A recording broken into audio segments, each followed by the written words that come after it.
Cheap Trick are an American rock band from Illinois. They were formed in 1973 and they're still going apparently. But the peak of their fame was the late 70s. They were known as being power pop, which is effectively pop rock. They were popular first in Japan and then in America. And their best known song is I Want You to Want Me, which is a staple of pop rock compilations. Hi, my name's Dan. So this was the second album by Cheap Trick, and it's my second time reviewing this. So before I had the channel, I did reviews on a blog to a tiny readership and using a different list. So I did review this album 4 years ago on the blog, but I've come back to it and I've listened to it a couple of times, and I've got some new opinions on it. So one of them is that uh, having listened to it, I understand from my previous review 3 times at that point. Normally I'd listen twice. For some reason I'd listen 3 times. This time I've listened twice, and I hadn't listened to it before that, but a lot of it feels very familiar. The fact that with a 4 year gap, it still feels so familiar, with so many other albums that I've listened to in between, over 1,000. It says something about its memorability and its poppiness.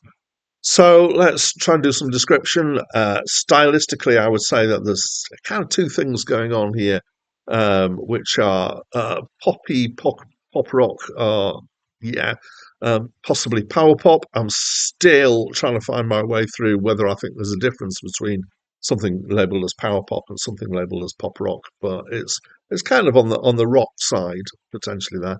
And glam rock. Now, glam rock's not mentioned by either Wikipedia or by Acclaimed Music, which are my two go-tos for genre descriptions. But bear with me on the glam rock side. I'll talk about the pop rock stuff first, though. So songs like I Want You to Want Me, which is a perfect pop rock song, in my opinion. It's very memorable. It's very singable.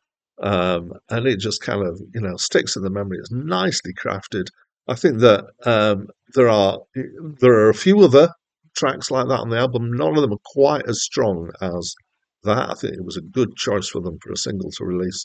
I would compare them to people like Tom Petty and stuff like that, kind of that sort of pop rock. And then, right, I'm going to move into talking about the glam rock, which is kind of what I would describe as some of the heavier rock stuff in here. So it reminds me of people like Sparks, Mud, The Sweet, Mott the Hoople, and I don't know if I dare mention Gary Glitter, so I won't. Oh, oops, done it. Okay. Um, it's just got that kind of attitude and feel to it of the kind of rocky side of things. It's just I can't articulate what it is that makes it glam, but it does feel like that. The singing is fine, but it's not hugely distinctive. It's not his fault that his voice is decent, but it doesn't stand out from other voices. You don't go instantly. I can't remember what his name is.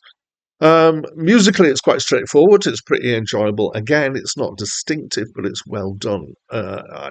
In my head, I do a lot of comparisons with non-musical things, and this, in my head, kind of clicked with the idea of a competent shepherd's pie. Now, I'm British. I know that a lot of the people who are watching this are not British, so let me quickly explain what a shepherd's pie is. It's minced lamb in gravy, probably with some vegetables at the bottom, topped by a layer of mashed potato. And the reason why I'm mentioning it is because it's an absolute kind of staple.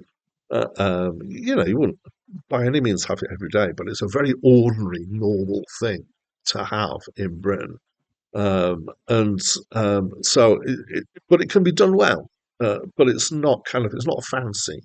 And this music kind of reminds me of that, a kind of well done, kind of homely, down to earth rock, I guess.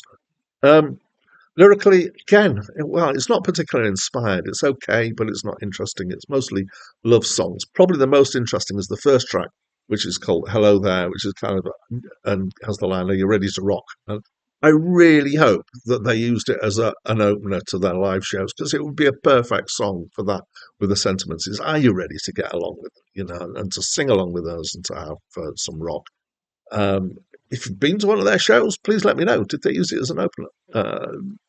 Yeah, leave me a comment. That's great. So, Mild enjoyment from me, reasonably good. Actually, fairly impressed at remembering so many songs. Compared with my previous time reviewing it, I did enjoy it more this time round. And I think it was that familiarity that made it more enjoyable. So maybe it's a grower as well. So that's what I think, and I'd love for you to let me know what you think of this album. So please leave comments, tell me what you think. But that's it from me for now.